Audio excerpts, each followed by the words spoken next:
I'll sing whatever you want, but don't make me talk to you. Run, run, little river, run, take me back where I belong. Flow, flow like a river, flow. I think of Little River as a song that grounds me and hopefully grounds the listener. It's a centering song. It's a song about finding out where you feel at home when life is crazy and chaotic, a place or people or a special person that lets you be yourself. For me, running at the river path or the Rito, Little River's easier to say than Rito, hence the name. But that is a place where I go to clear my head. And in the song, you know, maybe it's clear, maybe it's not who I'm talking about. You know, Sandy Wash is the old friend, but I was also meeting an old friend and running with that friend. I think Tucsonans can really appreciate it. Somebody visiting might say, what's so special about this, you know, brown, dry, barren desert area? But for me, it can be really a sacred spiritual place. That sacredness comes through in the hymn, or I always called it the spiritual. It's just this a cappella, pretty simple, just our voices where everything else stops. And that was definitely written with the voices of the band in mind.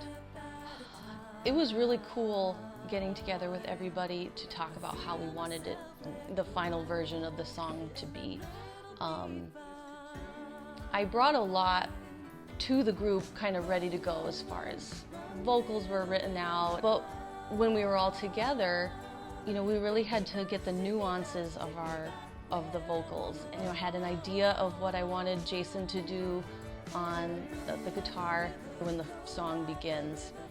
Just that slide guitar, it kind of has this longing feeling before I even start the verses.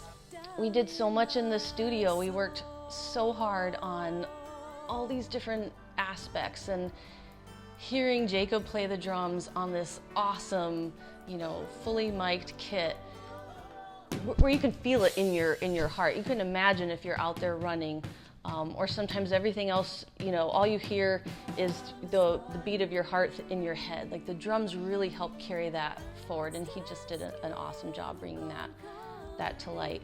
We wanted to record together as much as possible, and we had a great setup where we had dividers to minimize the bleed from one person's mic to the other, so that we could sing together the way we were used to doing that.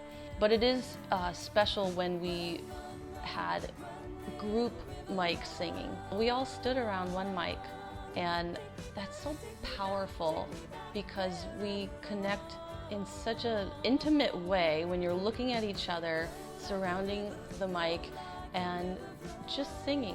And so, to keep us together, yeah, I just conducted like I would if we were all in front of each other, and it was a little tricky lining things up, but in the long run, it all worked out. I hope that the listener finds what their place for finding peace is. Maybe it'll be reminding them that I need to do this for myself too, and it's important to find that balance. When I hear this song, I feel like it's us. I feel like it's a really great way to highlight After 7. And I am maybe a little biased about our vocals being in the front, but I feel like that is kind of our sound. It meant so much to me how everybody really latched onto it, and I feel like it kind of became like an anthem for the group. It just had this connection with all of us. I feel like everybody found where they belonged in that song, and I think it captures the essence of who we are.